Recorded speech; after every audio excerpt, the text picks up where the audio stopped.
You are locked into SpecTalk, my podcast geared toward high performers obsessed with personal excellence, growing 1% better every single day, entrepreneurs, executives, athletes, and that person that just wants to be better. Let's talk today about mindset, but not boring mindset.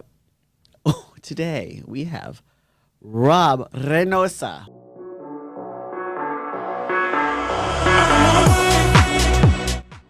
I'm reading it right from the Instagram. I help people self-sabotage. No.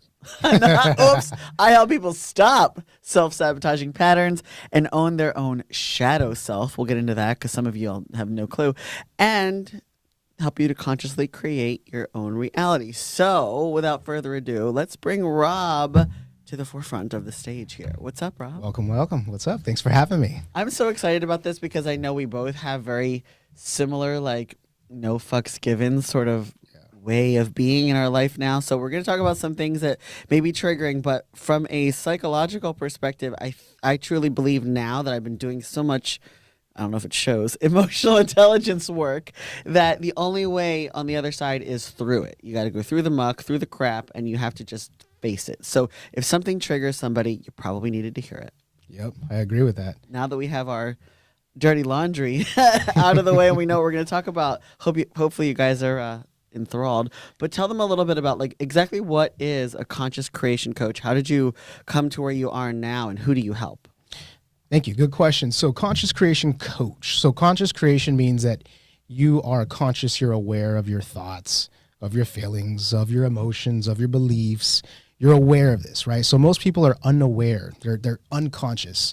They're going through life not being aware of how they operate, nor are they aware of how their reality is a reflection of their projection, of their mindset, of the settings of their mind, right? So again, your thoughts, your feelings, your emotions, your beliefs, it's all being projected onto the screen of your reality, and then you're getting back what you're processing in your mind. So that's conscious creation, right? Or sorry, that's being conscious of something. So consciously creating means that you're now utilizing your thoughts, your feelings, emotions, and beliefs to really get what you want in life, right? So you're reorganizing things, you're reorganizing your mind to now create what you want on the fabric of reality.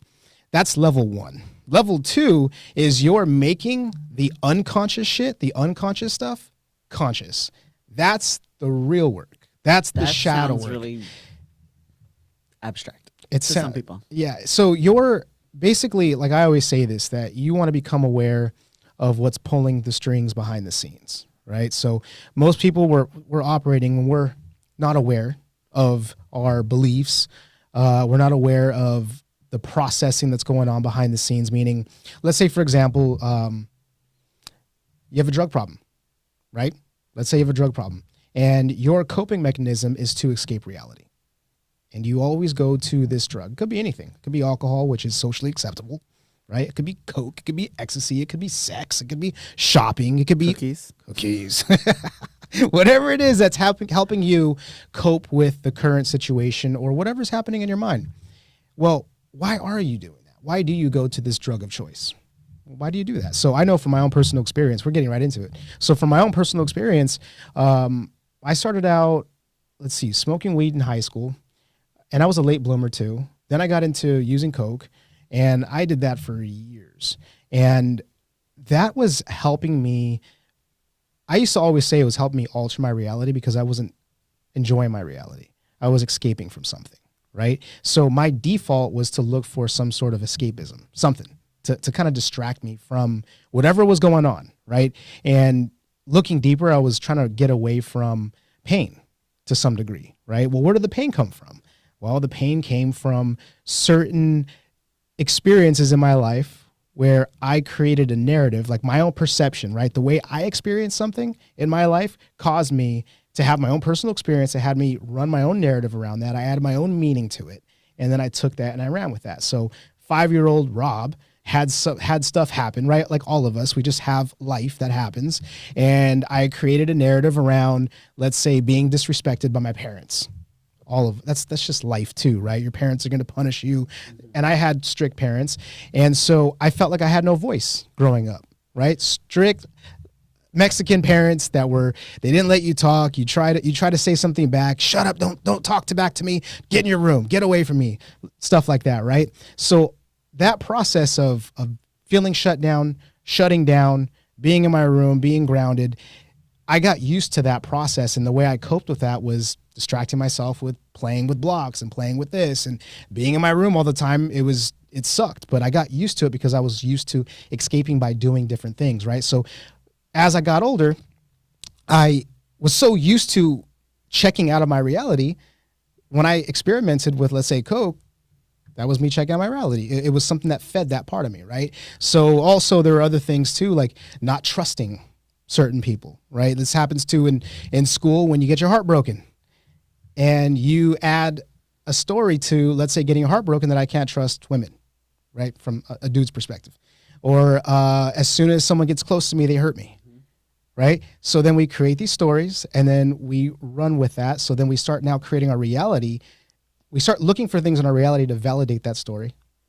We're unconsciously creating our reality. And then we go through life not trusting women, right? Looking for ways to escape, to not get hurt.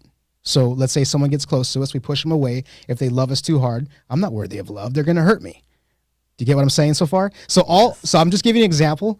I didn't mean to go too deep too fast. No, but like we just got to hit them with it 1-2 punch in the beginning, because you're going to want to listen to this. There's not one person out there that doesn't have some sort of trauma or experience, whether it's one major event or a bunch of little ones that just added up. Right, exactly. So all of these things that happen in our life, you know, we're in essence co-creating these experiences. And I believe on a deeper level, we're playing this human game to learn more about ourselves, right? We're getting back home to oneness, if you want to say that, right? And in order for you to do that, you have to shed off a lot of shit that's there. Mm-hmm. And so if you keep repeating the same shit, you're not learning the same lesson. If you keep repeating the same shit, you're going to keep getting yourself in a certain specific circumstances where the lesson, you never see the lesson, the same thing repeats, and it's this tight little wound that you're in versus doing this as you're evolving, right? And so when you're learning your lessons, there's more gaps in between, let's say, experiences where you get to shed off those layers of skin, right? So what we often do is we cope. We cover it up with certain things. We find ways to escape. We point fingers at other people. Why are they doing this to us? Why is reality? Why is the government? Why are people around us picking on us? We play that victim role. And that's what we're taught growing up because our parents learned that, their parents learned that. People haven't really, until recently, escaped that. I guess you could say, there's a trending term that people use where it's like trauma that is like lineage trauma. There's a certain name that people talk about where it's generational kind of thing. Generational trauma or generational something like that, right? There, to a degree, that's true, but it doesn't. The generational curse. Generational curse. Generational curse. I don't believe that was the term because I don't believe in curse or in curses. Right? It's a program, and you see it once you become conscious of the program, you can put an end to it. Mm-hmm. Right? However, the next generation that comes up, everybody gets to choose how they perceive whatever happens to them. And we, by default, create our story around whatever it is that we're seeing on our reality. The next generation is going to do the same thing to a different degree, right? Your job is to break your patterns, to teach the next generation how to break their patterns. But the patterns are still going to repeat in their own ways moving forward. So I don't believe in the whole curse thing, breaking the curse. It's more of just transforming it, shedding off the layers, right? And teaching the next generation how to shed off the layers. But every single generation moving forward, you're still going to have the same thing. And the main reason why, this is why I step away from the whole curse terminology, is because you have the environment, society, that's constantly feeding people's minds with bullshit every single day, propaganda, right? Propaganda is just information. That's all it is. It could be negative, it could be positive. You can even say your self-talk is propaganda, right? You're feeding yourself certain patterns, right? To have you see reality in a certain way. So when society is feeding people with suggestions, then they're going to take those suggestions, create images, create language around that, and then they're going to project it onto the screen of reality, right? So Did I go in different directions? I have so many questions. Please do. But I do have please ask. the first question I want to ask is this what you talk about on your podcast too? Yes, I do. Yeah, this is what I coach people through. Podcast, No Ceilings, and he coaches people through this. So this is if you want to screenshot it if you're watching versus listening, the No Ceilings podcast, where you can get a lot more information about this in depth. I'm a very inquisitive person, so I have so many questions about this. I don't even know where I want to start. I think it's the notion of trauma for me is something that I need clarity on, that I'm sure a lot of people will benefit from hearing. There is trauma in everyone's life that I'm sure when you work with clients, you deal with, divide and conquer kind of thing. Right. But in the fitness space, as it relates to what I do,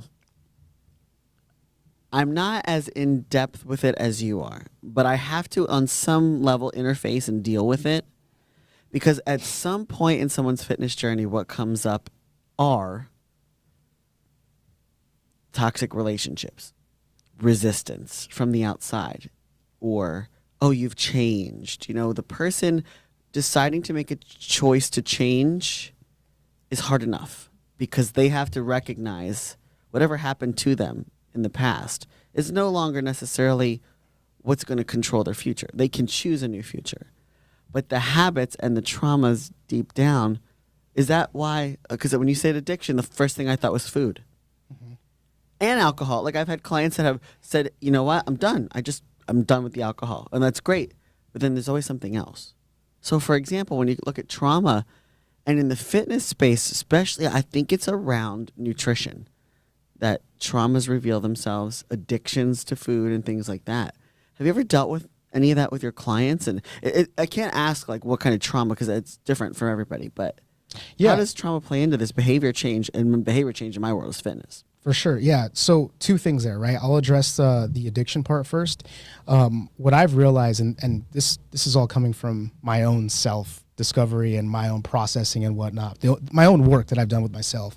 And then, of course, helping clients break addictions, right? But the first thing you have to understand is that addiction, you can replace addiction with the word obsession, right? So you become obsessed over something, right? Is that a positive thing? It can be. Because you know that phrase that they say obsession is a word that the lazy use to describe the dedicated. Is that really accurate? Or is it just channeling your addictive personality, so to speak, into something positive versus detrimental? Right, exactly. So, I mean, anything can go either way, right? It could be negative or positive.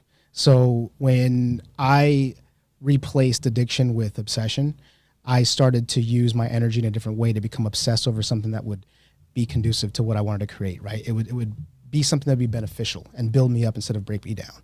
So I was always used to doing things that were breaking me down. And I would become, drugs. Yeah, drugs. So your addiction was XYZ drug, whatever it was, or all of them. Yeah. And then your obsession, it was parlayed into what obsession? Into building my business, into building myself first. It was building myself. When I first heard about, your thoughts create your reality, I was like, okay, that doesn't make any sense. And I was like, my reality is my reality. Like, this is just what it is. Like, how did I create my reality? Right. And so I was like, good question. Yeah, it is a good question. And so I'm one of those people where it's like, well, I want to see how it works and I want to try it. I'm always that person where they say, don't push the button, I'll push the button. So when I first learned about this, I was like, fuck, like, I'll give it a shot. Let's see what happens. And it worked. I think. Okay, so how did it work? I want to know. Like, I'm like juicily always trying to help people change. Yeah. And of course, I'm evolving too. Like, how did it work? What did it look like? So I did some low level shit in the beginning, right? So back when I was partying and just going out all the time and chasing women and stuff like that, I was like, all right, well, if this works, I'm going to see if I can. It's kind of a funny story. I'm going to see. It was New Year's Eve. 2015, I believe, or 2014, one of those years. And I was like, all right, well, I wrote it down. I'm like, tonight I'm going to sleep in bed with 2 women. So like I said, it was low level shit. So I wrote it down and I remember my roommate at the time, her name's Courtney. She was like, what, are you serious? I'm like, let's just see if it works. And so I wrote it down. Long story short, I went out, had a great time, and I met some people, and I ended up sleeping in a bed with 2 women. But because there was no protection and because there was a certain scenario that was going on there, all I did was sleep in the same bed with them. So right? You didn't write your goals specifically. I didn't get specific enough. This is the law of attraction gone absolutely right, like literal. Yeah, so I realized this shit works, but then I also learned in that lesson I have to be specific, right? And so I remember I walked into the front door, and my roommate, she gets up and she sees me walk in with these two girls, and one of them ended up becoming one of my friends for a while, and she was like, worked? And I was like, I gotta tell you the whole story. So that was my first experience with that of it working, right? Then I went. Make the connection that, because my logical brain says, well, you wrote it down, so you're doing things to put yourself around two women, as opposed to like the universe saying, oh, the women are going to appear. Like, how? Yeah. There's still my logical, like cerebral brain being like, how? Yeah. So when you're intentional about something, you're also gonna move differently, right? You're gonna think differently, move differently. You'll get ideas. You'll get certain nudges to do certain things. I mean, have you ever noticed, like, when you're in a relationship, all of a sudden the people who you were interested in before kind of come out the woodworks? Jeez. Right? Yeah. And then as soon as you break up, it's like a ghost town around So you. it's either feast or famine. Right? Like, when you're intentional, like, certain things play out and you notice certain patterns. That's undeniable. Right? There's always certain patterns at play. And I think the more you try to be logical around that, the more you'll get in your way of creating stuff, right? It's kind of like having some sort of goal or some sort of objective that you want to achieve.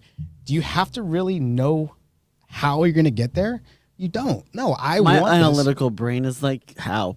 I need all the details. And then the details cause you to have analysis paralysis, and then you don't do shit. Right, exactly. So there's a lot of freedom in knowing what you want and being excited about it. Also being scared too, just whatever emotions are there, and say, I will do whatever it fucking takes to get there. Period. That's it. And sometimes you have to back off a little bit and say, you know what? I'm going to connect with myself, see what's going on, see what ideas pop up. And that's just my relationship now with this whole process, is that I don't necessarily rush into things. I just get clear about it. I write it down. I start planning out the first step, and then the next thing happens. So me planning out the first step in that scenario was, well, I'm going out tonight. I already had plans. It was just more of me stepping into these plans with the intention to be in bed with these two girls. Right? So yeah, there's a process to it where it's not just magically appears out of nowhere. It's more of you activating a part of your brain called the reticular activating system. And when you activate that, you're programming your mind to spot out these opportunities or these details or these things. And now they become known to you. They become conscious, right? So you're making the unconscious become conscious, where before you weren't looking for those particular thing, because you weren't really set out to sleep in bed with those two girls. Do you get what I'm saying? Yeah. So it's all about intention. What's your intention? And then you move in alignment with your intention. So how did you move differently compared to other nights when you set the intention?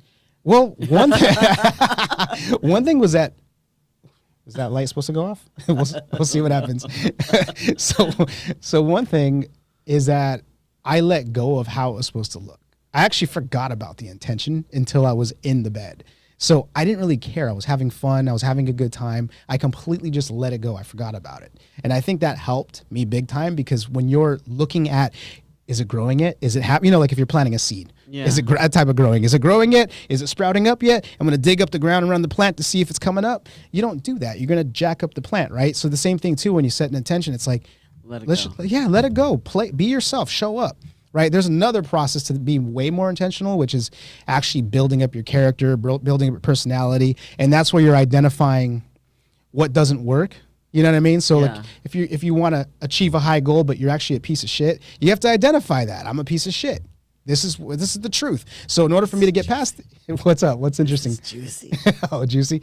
But yeah, so that was how I realized that process worked. The law of attraction, if you want to call it that. I'm still a newbie. I'm like taking it all in, and I'm like, why, how?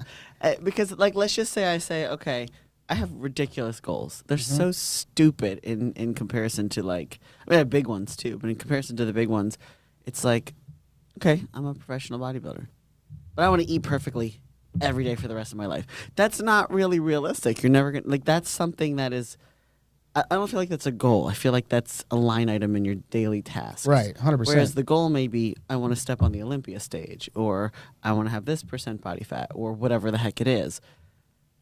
The process, I think, outlining, that's maybe a better question. How to set a proper intention. Right. To stop being the piece of shit that you are when you see yourself as more. Right. So let's save that because I'm going to get back to the obsession addiction part. Okay. Because I'm responsible for taking us down a rabbit hole here. No, so you're even changing your seat. like, I'm going to be ready to sit on the edge of my seat with this one. So I became obsessed with this fucking thing here where I'm like, your thoughts become things. Like, what the fuck is this? Like, this is crazy. So you just dropped the drugs and said, this is my new addiction. No, I kept doing that. I was, like I said, I was operating from a low level place, a low level consciousness. Yeah. So I was using it to attract better drugs and better things for a little while, right? Because I wasn't aware of my true self, my true power. I was still masking things, right? This is why it's dangerous for people to learn this when they're not connected to themselves. And I think this is why when people aren't connected to themselves, they don't really learn this. How do they know when they're truly connected? As you're identifying the aspects of your ego and you let go of these certain parts of yourself that causes chaos in your life, when you start pulling those parts out, this is now shadow work. This is what I became obsessed with. When you start pulling out these sections of yourself and you're analyzing it, you're looking at this, does this work? Is there anything I can keep here? Is there anything I can transform here? Yeah, there's actually a good side of this. Let's say it's having a backbone, right? So the opposite of me having a backbone wasn't me not having a backbone, but the negative side of it was me being an asshole, right? So being assertive, I was sort of an asshole assertive person before, right? So there's a line that you kind of crossed. Right. That it wasn't true assertion. It was kind of ego-driven. Ego-driven, exactly. So if you look at a bell curve, right, it was more on this side, like more on the negative side, and so I had to bring it back up to neutral, right? So when I'm looking at these aspects of myself and I'm starting to now balance them out, right, I'm now realigning myself to my true self, right, where I was sort of ego-driven, assertive asshole because I felt like I needed to be to protect myself because I didn't want someone else to take advantage of me.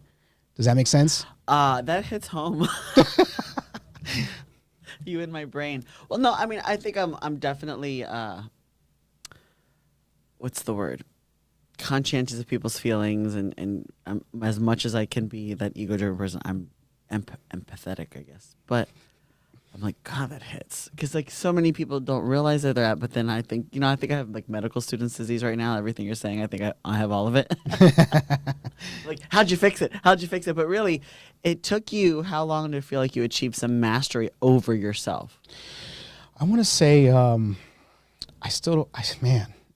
don't feel like I am It's kind of a difficult question because, like, I feel like the minute I say that I'm achieving mastery, like my ego or my higher self steps in, is like, all right, bitch, learn this lesson now. Right, here's something to go. Here's something to I guess transform. Maybe I should clarify the question. Like, I don't think we ever have mastery over everything at 100% of the time, but there may be a time where you just felt, you know what, I got this. I feel pretty much a lot better about myself now. Yeah, turned the corner. My reaction or how I used to react versus response, I've built up this massive emotional buffer is what I call it. So there's things that people did that would trigger me.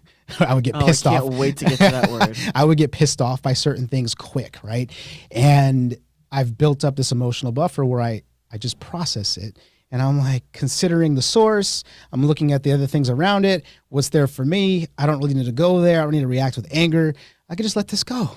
And so I'm really good at letting things go. I have a very high level of patience. And that wasn't you before? Hell no. I was a hothead before. I would just jump real quick. And I got that from my upbringing. And so It's a Mexican thing? It's a Mexican thing. Because I have the Italian thing going on. So I'm like, thank God I don't have any mob family members because a lot of things would have been solved real quick. Yeah, like where I grew up, I mean, I wasn't a part of a gang or anything, but there was gangs everywhere around me. There was a lot of crazy stuff that happened, and you had to kind of have a chip on your shoulder a little bit. You couldn't act soft. Like if somebody hit you up, like you couldn't act soft, and you had to stand your ground a lot of times, right? And so my approach to things were, you're not going to fuck with me. You can't hurt me, right? And so you're totally triggering me right now. Am I really? So like I became obsessed with identifying these parts of myself that weren't working, that kept getting me the results that were fucked up. Yeah. Right? It was the same shit I kept getting. And so again, right, back when I was saying earlier, my lessons were like this instead of like this, right? I wasn't transcending. I was just kind of chasing my tail. Yeah. And so the more I became obsessed with pulling things out, my addiction, I guess it was labeled addiction, right? Which was disempowering because I'm addicted to something, like something has power over me, right? Where I became obsessed now. I became obsessed with different things. And so I still battled with drugs and alcohol for years after that, but it wasn't nearly as intense as it was in the beginning. I let certain things go, then I kind of diverted to other things, but it really wasn't until I started truly loving myself, like really accepting myself and loving myself and all the dark sides to myself that I abandoned, that I kind of pushed to the side, like emotion, like empathy, stuff like that. And empathy is something that I am just uncovering on a deeper level. I have a therapist, and we're diving into this because my girlfriend, she's like been saying that I lack empathy, and I was like, you lack empathy. and so like now I'm starting to see how I do lack empathy. And my go-to was if someone showed emotion, I thought they were weak. And so I'm like, I wouldn't say it to her, but in my mind, and not just her, but other people, I'm like, why are you being a bitch? Like, this is fucking nothing. This is fucking nothing, and you're fucking being a pussy, right? And I'm thinking this in my mind. And so obviously when you think that in your mind, your state changes, your attitude changes, your face changes, right? Everything changes around you, your whole energy changes. And you're putting that out and you get it back, right? So these different, I guess you could say, obstacles that I worked through that had to do with addiction, it was over the process of time where I shed off certain things. When I experimented with psychedelics. And then finally the last psychedelic I experimented with was ayahuasca. Oh gosh.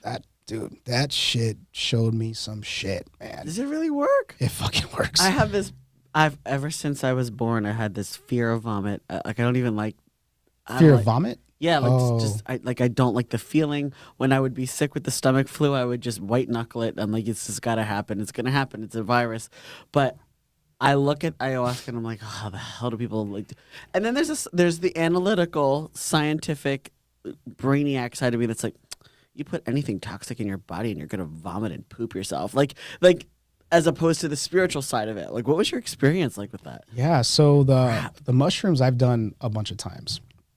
I love mushrooms, and my rule though is that I will only do them if they call me out, right? And there's certain times, I don't know if you ever had that experience where something is just kind of blinking or loud to you, like, I should go do that, or I should go seize an opportunity, right? So mushrooms and I kind of have this relationship.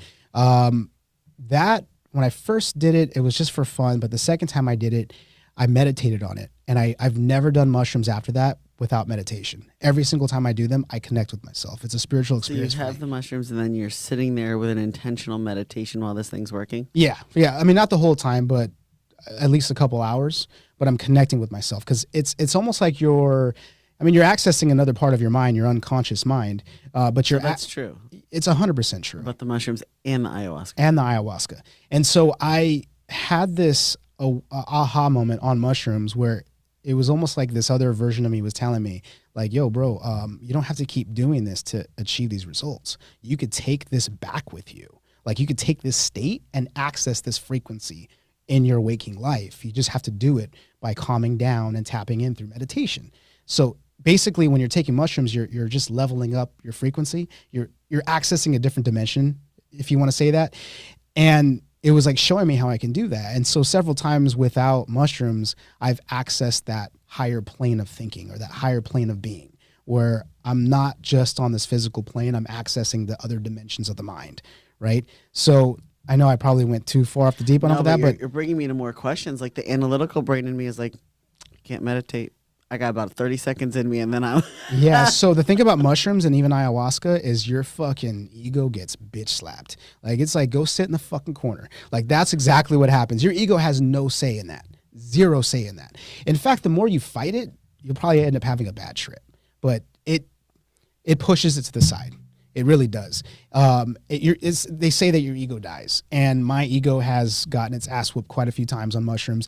On ayahuasca, yeah, that was a motherfucker. You want to hear the experience? Totally. Okay. So it was in some farmland area here in Miami. So I'm from LA. I'm not really familiar, but I know it was off of Crome Street. I don't even know if like you can do that in America. Oh Don't yeah. you have to go into like the deepest, darkest rainforests of like South America? Yeah, the best is to do it in South America, but no, there's all types of But locations there's here. like legit ones in the U.S. I mean, you want to find a shaman Yeah. to do that, to do it with, because there's a role there's a whole entire thing that's happening with energy. You're opening yourself up to all types of shit. So when you have a shaman there, he's guiding you, protecting you, making sure that the right kind of energy's around you, but guiding you through the whole entire process. Oh, that's what their role is. I'm so today years old. And right I could be missing a big chunk of it, but yeah, their role is to make sure to ensure that you're getting into this realm successfully, safely, to protect you. So Essentially, the medical side, God forbid, someone had some sort of dehydration or something like that's a totally different issue. That's you call the medical people for that. yeah, The shaman's not really a doctor. yeah. No, he's not. No, He's a spiritual doctor. He's a plant doctor, plant medicine doctor. But yeah, so my experience, I'll try to keep it tight because there's a lot of details. I get to this place, it's on this farm. My girlfriend dropped me off, which is kind of cool because she understands my relationship with psychedelics and she's in complete support of it. Where other people are not. Yeah. They're not really like, why do you do that? Those are drugs. It's like, it's a plant. It's fine. Like it accesses bigger parts of your mind. Yeah. Right. So she drove me down to this farm and I got connected through a friend through Instagram who I never met in person, but he's like, yo, bro, this is what's going down. Are you open to this? And ayahuasca had been calling me for at least 2 years and it would pop up, like things would pop up and I would tell Angie, like, do you see that? She's like, yeah, that's weird. Like ayahuasca would show up. I'm like, my mind keeps going to that. Like I feel like it's calling me. Reticular activating system. My reticular activating system, right. And so I followed the breadcrumbs. I went to this farm, cool dude, cool people that I was a part of. And there was probably like 10 people. It was like, it was pitch black out there. It was a full moon. We took the first liquid that we took. There was 2 parts to it. Drank it. You know, I want to know what it tasted like, right? Like shit. That's the shit. first thing getting through my taste buds. And so I drank it, and I thought that was the medicine. I think it's the vine and the leaf that you're drinking in two separate drinks. So I drank it, and I'm sitting there. I'm like, I don't feel shit. Like 20 minutes passed by, and then all of a sudden, it's like this mud drink that they're now making, and you have to go up and drink it. And I'm like, and someone was like, yeah, that's the real thing. I'm like, what the fuck? What was the first thing? I think it was the vine or the plant. I forget which one it was, but it was more thinner. It was a thinner liquid. What's the purpose of taking one than the other? I couldn't tell you. I would be Just like, misrepresenting. everybody sit down, just do what we say. Drink this sludge next. The sludge. So the sludge was I'd the vomit worst. just looking at sludge going down the hatch. I don't know. Yeah, it was rough. And you pop it back, and then you sit down, and then you're kind of just you brought your sleeping bag because you're staying there. For us, we stayed there I think 8 hours, so overnight essentially. Where other places you do 3 to 5 day ceremonies. So this is just an overnight ceremony, which I was okay with that. And so I have my sleeping bag there, a pillow, and some other stuff, whatever. And you want to go in there with an intention, right? Like certain things that you want to work on, or you can go in there with just being open to whatever comes up for you, right? So it's kind of like meditation, even psychedelics like psilocybin, mushrooms. You just kind of go in with an open mind. Whatever comes up, comes up. So I had a few things I wanted to work on, but I was also open to certain things come up. And I want to say 30 minutes in, I hear someone go throwing up in the corner, and I was like, shit. And so you could hear different people popping off, and I'm like, oh shit. I'm like, well, I guess I'm not throwing up, and I started feeling it. Oh no. And I saw a woman to the right of me. She was she wasn't a white woman, but she was white, like a white figure per se, like glowing figure. And I could only see her out of the corner of my eye. And when I looked at her, she was gone. When I looked back, she was there again. And I whispered over to my buddy over here. I'm like, yo, bro, hey, do you see that? Hey, do you see that? And he's on the ground, and now he's face down on his pillow. He's not listening to me because he's all the way in his experience, his trip. And I look at her, I'm like, all right, don't be scared. You already know how this goes. You've done mushrooms plenty of times. The worst you can ever do is get scared. And so I just close my eyes, and I'm connecting with his energy. I'm like, what do you want? What's next? And I could just see her in my mind's eye. I could see her hand point to the bucket. I'm like, what? Like, I didn't understand that. And then finally I was like, okay, whatever that means, I'm ready. It all came out. No. All came out in the bucket. And as soon as that happened, it was like this heat came over me. The back of my neck, down my spine got really hot.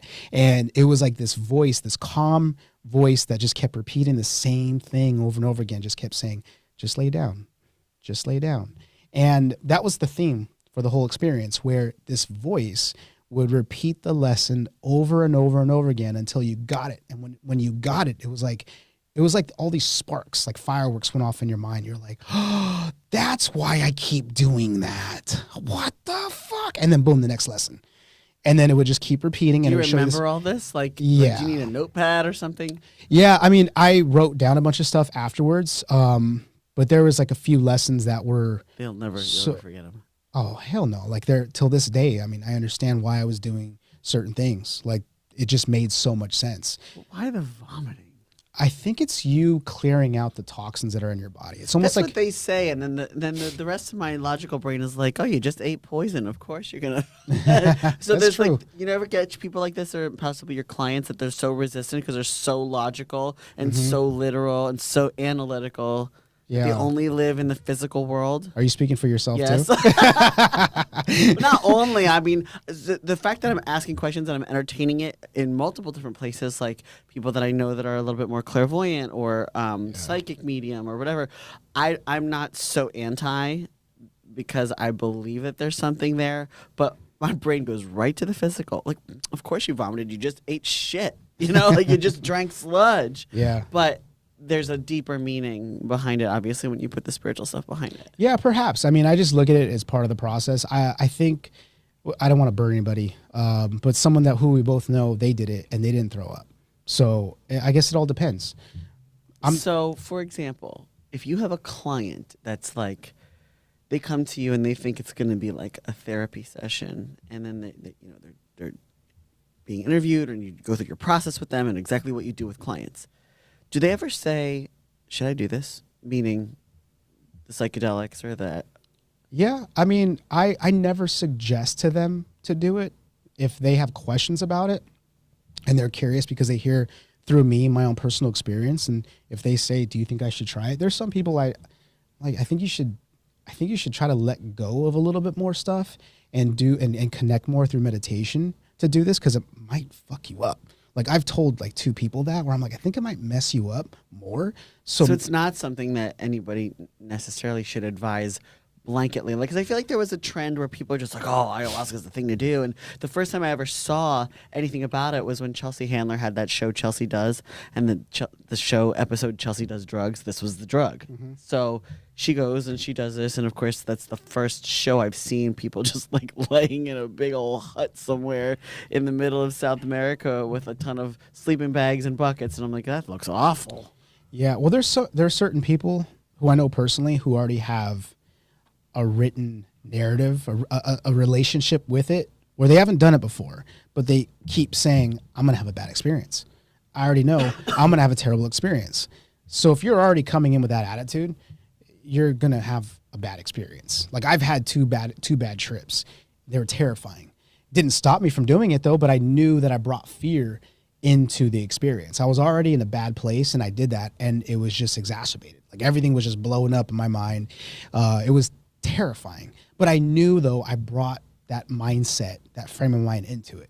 So when people when they're tuned in a certain way where they're scared, they're fearful, they already think they're going to have a bad experience. I'm like, you shouldn't do it. I think you should get to a neutral place, that whole neutral place, get to the balance, and then go in and do that. And that you can help them do. Like, that's basically where you try to get them on an even keel and be like, look, whatever the issue is that you're coming to me for, we need to help you achieve some sort of control over this too. Exactly. Yeah, you want to get to a place of neutrality. It's like if your car is going backwards down the driveway and you're trying to get it to go back up, you don't just put it into drive. You have to bring it back to neutral, right? You have to bring it back to neutral, and then, by hitting the brake, bring it back to neutral, and then you put it into drive gear to go forward. You just don't try to put the gear forward, because it never works.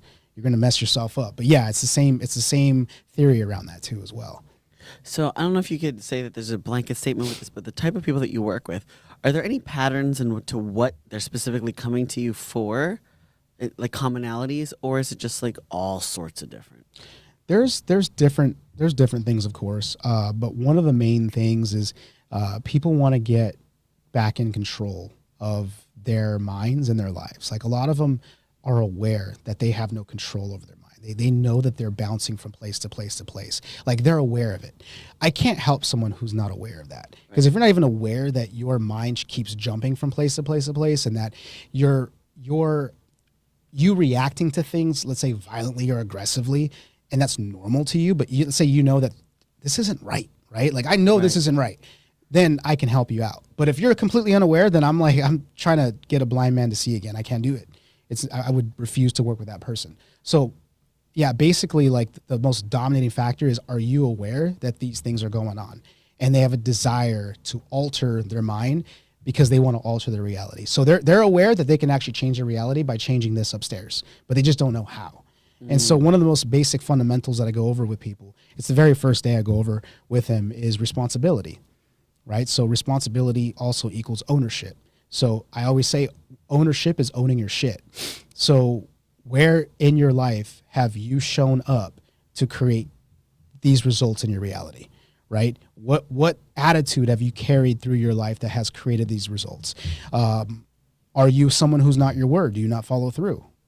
If you're not your word, you don't follow through, then you're getting shitty results in your life. So I help people establish through a definition that I provide for them what responsibility looks like. And it's a complete power move, a complete shift in energy, because now they're realizing that everything they have in their reality is because of them. It's not because of the government. It's not because of their parents. It's not because of their sister. It's not because of their ex-boyfriend, right? It's not breaking a generational curse. It's not a curse. You are being aware of how you're showing up. You're taking responsibility for your patterns, not what mom and dad taught you, your patterns. Right? During the work, when I'm working with them, yeah, we'll go backwards and find out where it came from, but it's not your mom and dad. It's your perception of what happened. It's your relationship to what happened, your story, right? That has you show up this way moving forward. So through responsibility, we identify where your role is, or what your role is, which is really you're the creator of everything that's happening in your life, or the co-creator of everything that's happening in your life. And I teach them how to move forward with that. So the next layer I go into is identifying what they're saying to themselves behind the scenes. Like, how are you talking to yourself? Most people are talking shit to themselves, saying I'm a piece of shit, I'm not good enough, I don't know if I can do this. And simple things too, where it's like, God, I'm tired, I need a break all the time, right? We say these things by default, but that's breaking you down, right? But in order for you to even understand that stuff, you have to understand that your language is creating everything about you, for you, and around you. Language is key. And so that's the next pillar I go through, which is language, self-talk. And it's deep, it's dope, but it's like automatically, like from the first session we have, they have this epiphany. Yeah. Like, fuck, like all of this is happening because of me. So if I change me, I can change this. It's not an easy process, but it's simple. It's very simple. The crazy thing about change is a lot of people, and maybe this ties into the ego, right? It's hard to let go of that. Like, I'm in an emotional intelligence training right now, leadership. And I hate the word triggered, but I have to say I'm triggered every single day by every single comment that someone makes that's for the betterment of us. Mm-hmm. So if someone were, just the other day, it was so stupid. My ego was really on fleek. And it was like some stupid comment, like, not stupid, it was purposeful. It was, well, what just happened? Where is this showing up in other areas of your life? And my ego was like, bitch, I don't have this showing up in other areas of my life. What are you talking about? This situation is this specific situation. That's what my brain wanted to say. Of course, I didn't say that out loud. Mm-hmm. But I'm like, yo, you're supposed to be rising above this crappy self-talk. Like, what is going on here? So it's almost like I know my personality. If I arise to be at this point where I'm like, I'm so sick and tired of that behavior, I need to cross-check myself. I noticed that the other day I was like, I can do this better and respond to myself better than if somebody else asked me, just for the betterment of the situation, by saying, oh, it's just a question for reflection. I don't want to reflect. Like, like the ego is a really big thing. And like, does it seem like for some people it takes a while just to let that ego go so that you can actually do the next step of the work? Absolutely. That's the number one thing that stops people. So like if you get to somebody who's super resistant on day one, you're like, okay, this might take a while. Yeah. There's some people who fight throughout the whole entire time working together. That And might be me. yeah, but it's like, what are you committed to? Creating some real shit or bullshit? Right. Right. Really, like that's really what it comes down to. It's like any process, anything that you're after. Am I gonna complain through the whole entire way and fight everything, or am I gonna surrender to certain shit and admit that I suck at this? I need to get better at this. Right? The ego is like, you don't suck, you're good enough. They suck. You get what I mean? So you got to get past that. But like that all comes from your commitment. Like, what are you committed to? The real shit or the bullshit? And you have to constantly check yourself. I check myself till this day. This morning, I was complaining about something stupid in my own head, right? My girlfriend's asleep in the bed. I'm up early in the morning doing some stuff, and I'm complaining about her to her in my own mind, and she's asleep. And I'm like, what are you complaining about? This is so dumb. Get out of the house, get out on the street, go do your run, go do your workout. And then as soon as I started moving, it all went away. Like, what was that retardedness going on back in the house, right? So like I'm aware that voice, that other little chattering voice, isn't real. It's really there just to protect you and essentially to keep things the same. Because anything beyond what's familiar, it's now outside of the comfort zone, right? You get uncomfortable, unfamiliar, danger, get back in the comfort zone, right? So when you hear that voice coming up, it's like, that's not the real me. This is the bullshit that keeps creating more of the bullshit. I'm done with the bullshit. Which is why you're taking that class, right? Oh yeah. And I was super ready for it in the beginning, but you just keep going deeper, and the purpose is intentionally to set you up in situations where you are triggered, because that's how you recognize the shortcomings and the things that are holding you back. So this is constantly a journey of that, and it's life, because even when you graduate, so to speak, you're going to have life the rest of your life. So you have to be able to deal with this, and you get an opportunity to truly rise above your old self and answer appropriately with the new version of yourself that you're creating. And I love to link this back to, say, my fitness clients, because despite the fact that I've been in the industry for over 24 years, I'm a professional bodybuilder, been bodybuilding the last 8, I've been super disciplined for a good portion of that, I still understand that it's hard and that old things make you go back to old habits, whether it's eating, whether it's drinking. But when you look at people who truly make fitness a lifestyle, it's a mindset. So I started to create, like my little pillars as well, with like how I really truly believe it happens. And mindset's number 1.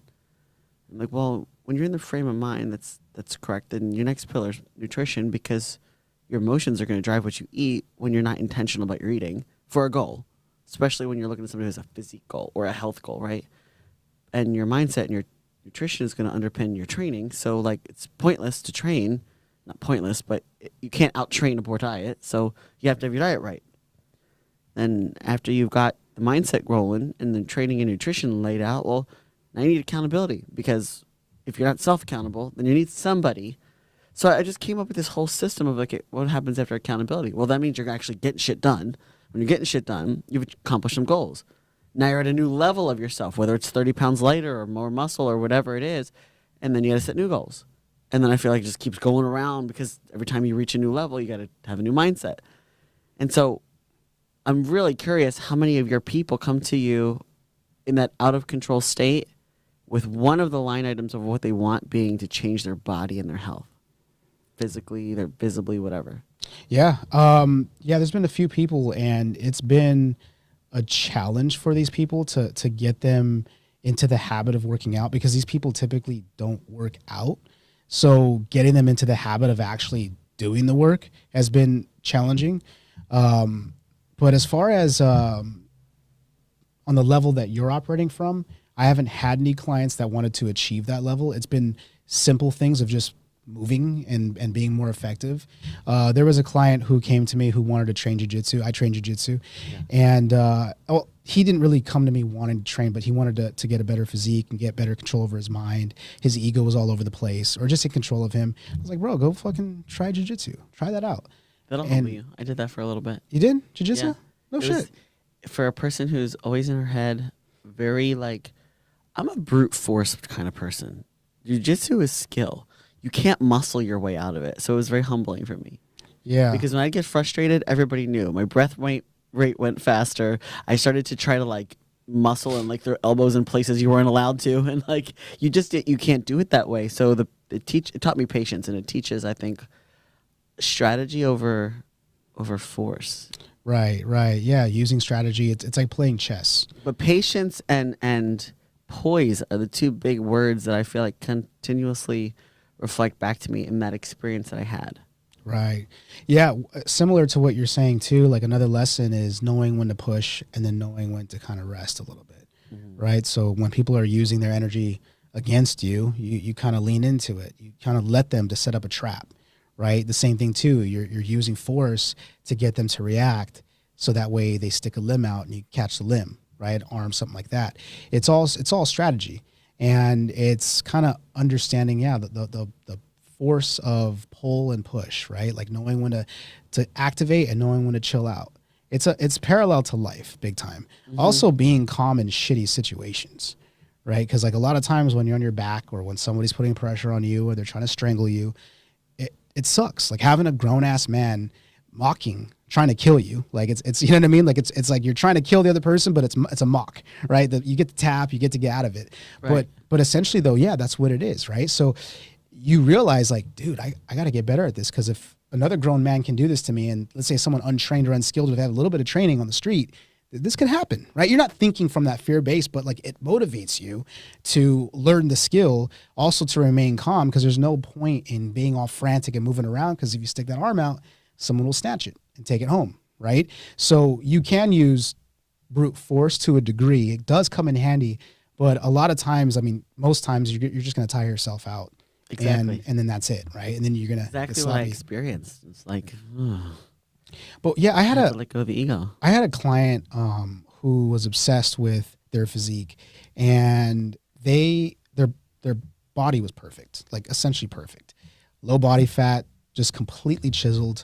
They trained jiu-jitsu too as well, and they got injured. I think they tore their Achilles, and it's rough. And so when that happened, like I watched this person kind of go into a state of depression to a degree, and obviously their body kind of dwindled away a little bit, and they had to arrive at a point where they surrendered their attachment to the body, like their physique. They still did whatever they could to move in certain ways, but they communicated with me, because at the time I was getting deep into this work around psychology, and he had said, he was like, man, one thing that I realized, sorry, my nose is running. Uh-oh. Yeah. No, it's we're gonna incubus while we're playing here. He's like, one thing that I realized is that I had this attachment to how I looked, but I never actually appreciated how I looked. Like people would always tell me, dude, like I want your body. Like this is all, like how do I do this? Like what can I eat? Can you write me up a program? Yeah, I'll help you out. And he would tell me, he was like, man, I didn't see what they were saying. Like I never saw that. Whatever they saw, I did not see that. I used to think they were fucking with me, because I did not see it, because it was never good enough. And he's like, that body dysmorphia. Body dysmorphia. And so he said that as soon as he identified that as being the ego and never feeling good enough, because of that injury, he said it set him free. And it set him free with needing to look a certain way. And of course, after he got healthy again, he got back into getting in shape again, but he wasn't attached and he wasn't blind to his results. So he can actually accept himself and love himself for the process and the results that they provided, but he didn't need it. He wasn't so strict and stringent on how it needed to be. And so because of that, he actually attracted different people into his life who were more open-hearted, who were less controlling, because he was super controlling and super analytical, and he started to create more opportunities for himself, and he ended up getting into entrepreneurship and leaving his job behind so he can create his own life. And because of that, he attracted healthy relationships. He has a healthy relationship with food now. He works out to have fun, not because he has to. He loves training, he loves working out when he does, and he makes time for it. But there's this freedom in his life now, and the quality of people he has around him is amazing. But because of that injury, he let go of his attachment with needing to look a certain way, having to do things a certain way. And that carried over into every other area of his life, where he's created this massive amount of freedom. There's so many bells going off in my head right now, because I'm at this point in my career where it's been 24 years. I've achieved professional bodybuilding status, and I still love the discipline associated with it. But when you get into the thick of it, it's not fun at all. Like, let's be honest. It's sucky to eat things like fish and cucumbers and do 2 hours of cardio and whatever the hell else comes along with it. So it's exhausting. But people get addicted to the look. So when I look at how now fitness people, this is my big vendetta these years, Instagram. Yes, sex, abs, everything that's a visual sells. But when we're talking about being a whole human, like a real human, combining what you do with what I do, really loving every part of yourself, doing things with intention, not out of obligation, and being okay with the result and not attaching your self-worth to the result, positive or negative, because the process is what actually fulfills you. No one's teaching that. Yeah. It's sickening to me because I fell victim to all of the extreme stuff. And when I say extreme stuff, it's defined as, win at all costs mentality, whether, it requires no sleep or X amount of hours of this or strained relationships. And so I've been on this debate recently of, can you do everything to a high level, or is it like you can have everything, or you can have 100%, but not of everything all at once, right? So I've been on this journey where I'm giving such pushback and resistance to the things that I see from a marketing perspective in fitness that work, but slowly feeling unaligned, even though when I'm in shape, yeah, people want to see my abs too. And can I sell a program off of that? Maybe. But I just start to feel like most people don't have that kind of obsession to make that happen. And because everybody's making it look so easy, they get discouraged.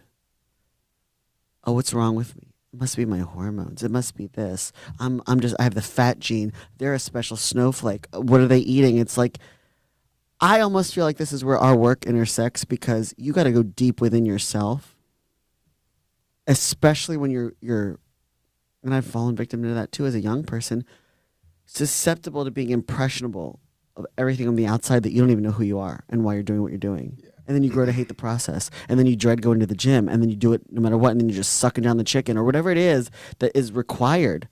There's a level of IDGAF. This is what I have to do. Boom. And this is my rigid lifestyle. And you know what? That was great. And now I'm over here. But I don't know how to be over here, because this is the only thing that fulfilled me. And I don't know what this is, because I've been so far away from whatever normalcy and balance is. Mm-hmm. And then you get to this place where you're like, who the hell am I? Yeah. And I do feel like there's elements to that are definitely me, but I say this because I've heard other people talk about this, that I don't think this is a foreign concept for a lot of people listening or watching. I think this is something that needs to be said in both the mental and physical worlds.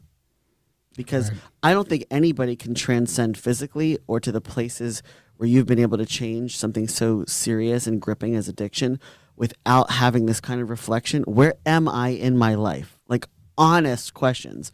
Where am I? What's really pissing me off about myself? But more importantly, maybe you can answer this. What is the gauge that you measure? Because you're not measuring up to somebody else. You're not measuring up to some esoteric standard. Like, it's really, truly what you want to create and how far you are from that, right? Because I don't believe putting judgment on this or comparison is a good thing either. People do that. Right. Yeah, that gets in the way, especially judging yourself. That's one of the biggest things that gets in the way. And I think to a degree you want to judge yourself in a way where it's like, man, I could do better at this. Like, this isn't the best that I did. And I do that a lot in my content and how I show up with my clients. I'm always reflecting. So maybe another word for judgment is reflecting. I reflect constantly on my input. Could I have tightened this up better? Could I have gotten better at this? Or could I have done this better, delivered better? Because I do want to improve. At least it's just 1%, just a little bit better. And that's because it's like you said something that's super true here, where it's like, why am I doing this thing? Why am I doing this thing, right? Like, why am I weightlifting? Why am I training jiu-jitsu? Why am I doing this personal development work? Why am I seeing a therapist? Well, because I'm identifying, or there's something that's beneath this action, this obsession, whatever it is. And you have to be real with yourself about that. Like, why? What is this doing for me? Is it masking something?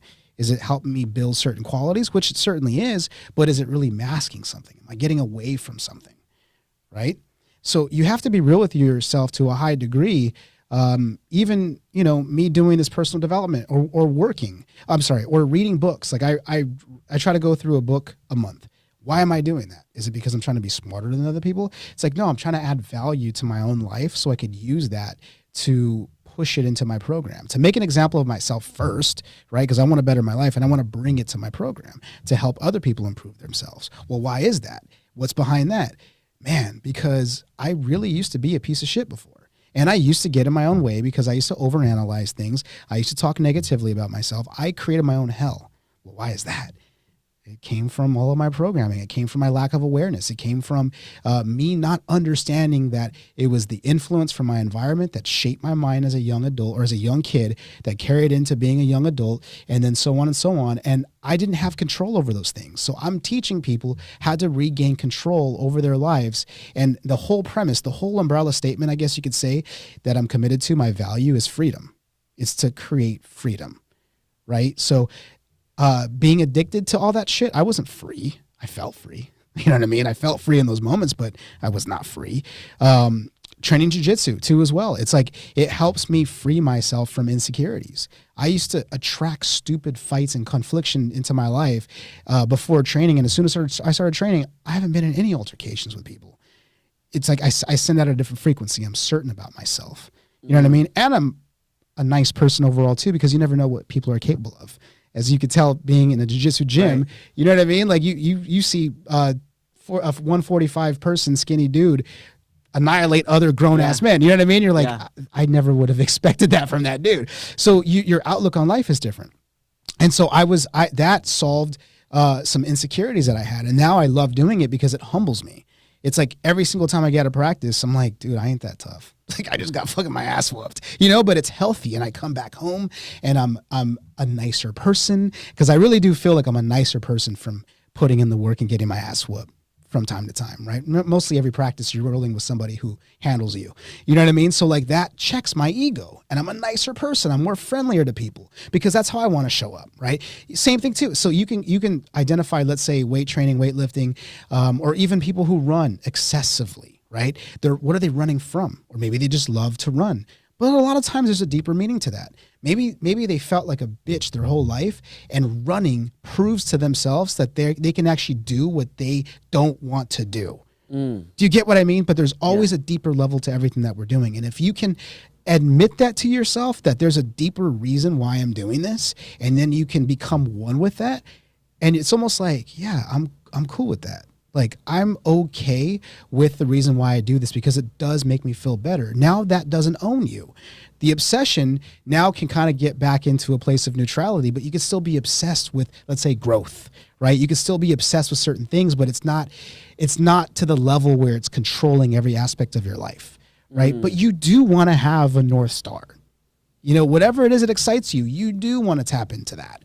Let it drive you. Let it pull you forward. It's going to pull you into lands you never knew existed. And that's okay, right? Ultimately, what I'm saying is everything's okay. It doesn't really matter at the end of the day. And that's actually what I've learned through psilocybin, through mushrooms. It was like, bro, it's all good. Like, don't worry about it. Don't be so attached to this. It's all good. And so the more you connect with the shadow version of yourself, and the more you befriend it, the more you'll see how everything is already okay. Everything's perfect, whole, and complete. You just have to become one with it. Accept it. Wear it. Take it on. Dress up in it. And roll out with it. So if you're an asshole, own that you're an asshole. You know what? I'm an asshole sometimes. I could be a dick. I'm a little rough around the edges, and that's real talk. I'm a little rough around the edges. Well, what comes from that? I used to say because I give a fuck. I care about these people. But actually sometimes I'm in a pissed off mood. Sometimes I can't handle stupid people. Sometimes I'm a short fuse when people aren't understanding certain concepts. Well, why is that? Oh, because I'm casting judgment because I'm expecting them, or I'm expecting myself. What was it? I'm expecting them from me. Or what am I trying to say here? I'm expecting qualities and things about you. Yeah, Yeah, exactly. Like I'm expecting them to look like me. Oh shit! So I'm casting judgment. Well, why is that? And then I have to identify what those things are. But there's always a reason behind certain things. Obsession's okay. Addiction's okay. If it works for you, it works for you. But ultimately, you want to get to a place where it's okay. It's okay. It's all right that I'm in this position. It's all right that I have these addictions. It's all right that I have these obsessions. It's okay that I have these qualities that don't work. Now that I can identify where I'm at, do I want to stay here? No, I don't. And every other voice that comes after that, well, it's okay. Well, they deserve that. Well, they're doing this to you. Now you know it's your ego. It's a program, right? There's a lot of freedom in what I just said right there. I don't know. Absolutely. Yeah, I'm laughing because it's me. But I feel like if we could take one or two things away of action steps, I want to challenge whoever's watching, listening, or hearing this clip to embody those things. If you can boil it down to, would you say it? What you just said was like, take responsibility. Yeah. And like own that ego and realize whatever you're saying is just some sort of bullshit. Yeah, I think one of the, I guess you could say, effective things to do is to find out, like, get a pen and paper and list out all the things you say to yourself, all the shit talking you do to yourself. Then ask your closest friends what they think about you. Ask them the qualities that stand out and ask them the qualities that suck. And have them be very real with you, right? Yeah, so Christina, I'm not saying this is you. Yeah, you know what? You always say you're going to be here at a certain time and you never show up on time. Or when I'm in the car with you, you're always yelling at traffic. It's really annoying. Or when you get upset, you start blaming me for how you feel. That doesn't work. You know what I mean? So it's like you want people to be, did I say anything that was accurate? Traffic always pisses me off. That used to piss me off too, living in LA. That was horrible. But yeah, so like you want people to be real with you and identify those qualities, like your expressions. You want to be real with yourself. What is it that shows up as you being XYZ? Like you want to be crystal clear on that, because then you think it's normal. Is it really? We did that in my little training. Did you really? In the first weekend, we did the rackets or the negative things, and then the gems, which are the positive things. And I got the list, and I saw things like aggressive and rigid and too. Outspoken and all these things. And I looked at it, and I wasn't even hurt. I'm like, I know that. Mm-hmm. So then we get the positive, which was powerful, leader, et cetera, et cetera. And I was like, I know that too. But I went a step further and said, okay, well, I already know this, and I'm not hurt by this. Like, I'm not shocked. I'm here because I want to minimize this and maximize this. So now where do we go to work? And that's the mindset I continued with, because I knew that I didn't have that Band-Aid to rip off, whether I'm just like an unemotional bitch or I just came to reality with like, I already know how I'm perceived. I've been told, or I perceive myself that way. So I'm not shocked that you do. And I think that that stems from one. I know there's always sometimes that one thing that you hear that sticks with you forever. And this was George, who just was on the phone earlier. The best thing you could be is smart and self-aware. Yeah. And so when he said that to me, I don't know, it's like during COVID, man, we were going through some crazy stuff during COVID, and he was there to be like, all right, what's going on down there in Florida? Like, you need help? I was like, I'm losing my mind, because whatever. But as I was going through my process with nothing to do during COVID, he was like, yeah, the best thing can be is smart and self-aware. And that's something that applies to everything. So I've realized that if I'm thinking it about myself, ooh, I posted that reel. Somebody that doesn't know me is going to think I'm pretty aggressive. I don't care. Because if they talk to me, if they get past that and they talk to me, they'll know that I'm like a big goofball. So I'm always trying to do some checks and balances, but sometimes the ego or the analytical brain is going to be like, either why do you need this, or oh my God, I messed up. So like, for example, like I posted something the other day and someone responded, like that's somebody that I care about, like completely triggered. And I was like, okay, so one part of my brain is like, fuck it, drop that whole concept. Never going with that again. And the other one's like, well, no, empathy. You probably should call her and just find out what's going on, because that's not typical. Yeah. So smart and self-aware has taken me far, which I feel like if people listening could narrow it down to those few things, like write down your list, be really smart and self-aware about stuff. And then, of course, meditate on what you truly want and put that into the intention of your days, Right. they'll get pretty far ahead with just some free nuggets there. Right, for sure. Because you want to own it, right? Like you owned it. You're like, oh yeah, I am aggressive, or I am, whatever it might be. And there's also too another part of that where it's like, well, what part of me is activated in, let's say, my business, right? With coaching, I need to be rough around the edges with people, right? With my girlfriend, with my daughter. I don't need to be rough around the edges with them, right? So I need to learn how to tame that and be a little bit softer, which that was the reason why Angie had said, hey, you could be an asshole sometimes. And I'm like, oh, I know, but that's not okay. I'm like, it's okay to me. My ego was blocking that off. And until recently, I realized, oh shit, that's just me lacking empathy. Like, I'm not even getting curious to why she's saying that I could be an asshole. I can actually be a lot nicer with her. I could let my guard down. Right. Yeah. So there's also awareness, right? Awareness of which part of you is activated in certain scenarios and certain circumstances. And people might say, oh, you change up, you switch up. No, there's different parts of you that require different parts of you.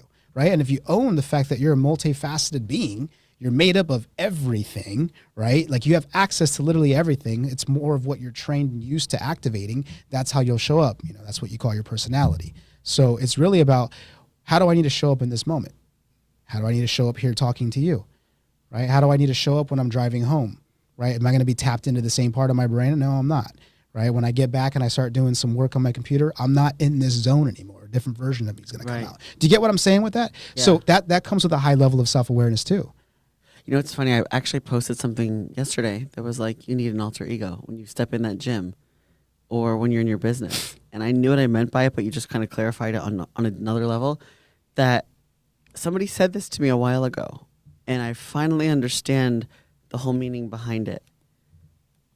I can't be, for lack of a better word, a pussycat in the gym if I want to change my body. Right. But I can't be that aggressor at home or in certain aspects of business when I'm dealing with the client interfacing side. Absolutely. Maybe with aggressive, marketing or sales or something that might work for some people. But I realized in this whole self-awareness journey of where I fell short last year, for example, maybe I didn't take the gym stuff as seriously as I used to. So the result was different.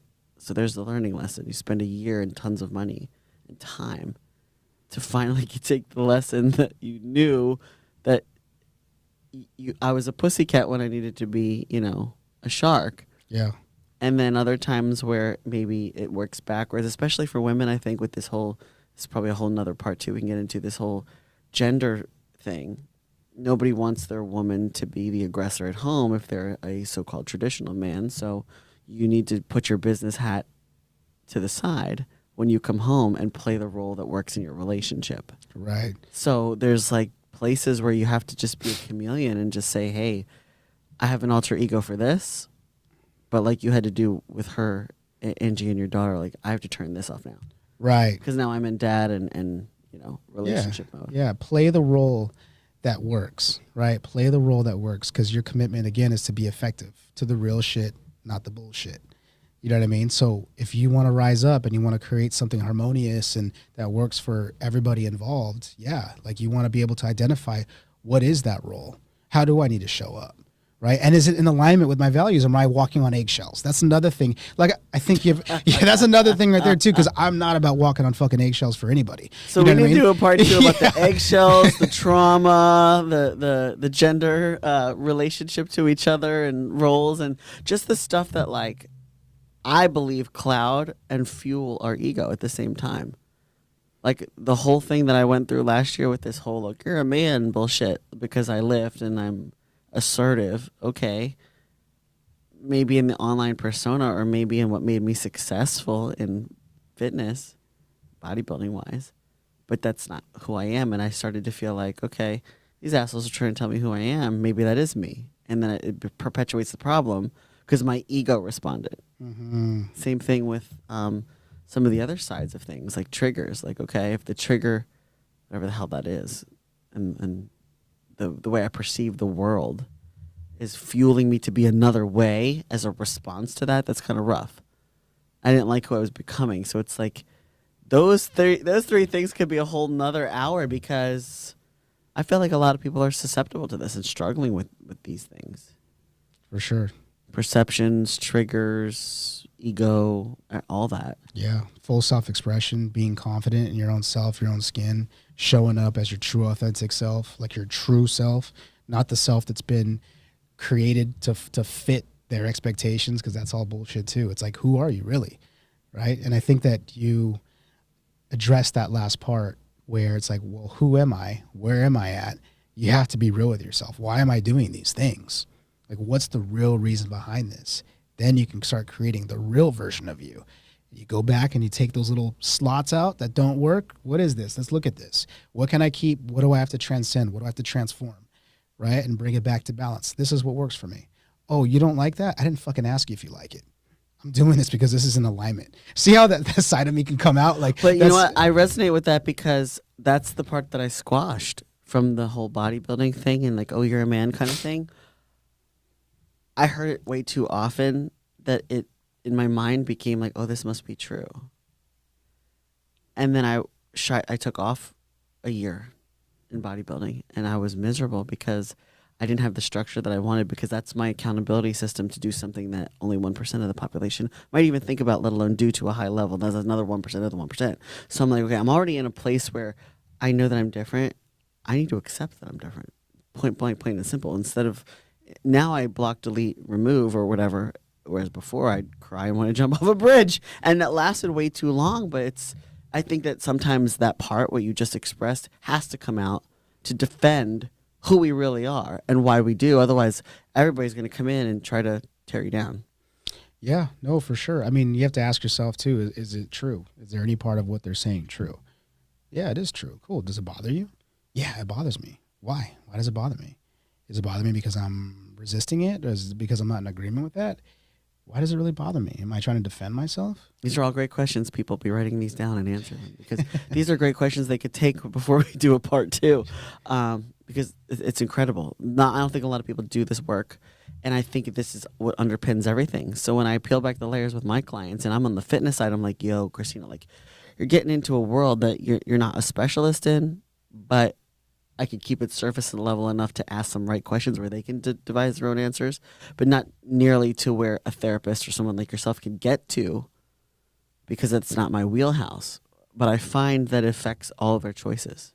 Right. Whether their pattern is to hit the snooze, whether their pattern is to eat cookies, whether their pattern is to drink alcohol, whether their pattern is to, get back to old parts of themselves that they're trying to move away from because somebody else said that's cool.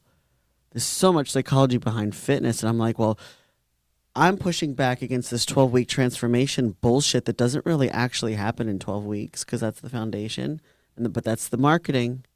When really, I had someone for 2.5 yeyears that it's like it's journey. a freaking roller coaster. I'm like, I'm on the ride with you, and there are sometimes I need to step off to preserve my mental sanity, because I can't be on their ride. But when you get back on the train and we're going to go smoothly, I can help you. Right. Because in fitness, if someone's a clusterfuck of all sorts of emotional shit, you think the last thing they care about is if they're going to cheat on their diet with bread or have a martini? No, they're going to go for like 12 martinis and 16 cakes. Like, it affects the whole system. But the underlying thing is how they see themselves and how they are really interacting. So I hope that on both ends, people are seeing the value, how this is very important stuff to dive into personally, and that they have a resource. If they can't, answer those questions without more prompts from someone like yourself, then they can reach out. So with that being said, where can they reach you? I'm going to flash your No Ceilings podcast logo at the moment so that they can see that they can reach you on Spotify, etc., SoundCloud. And where can they reach you if they want to just message you directly? Yeah, the best place is to go to my Instagram account. It's Rob Reynosa _. So ROBREYNOSA _. You could just DM me, send me a DM. I'll communicate back with you. Let me know where you heard this message, or obviously just say that you heard it from your podcast, Christina's podcast. And then, we can have a conversation around that. I'm an open book. But yeah, that's the best place to reach me. I'm also on YouTube, Rob Reynosa also.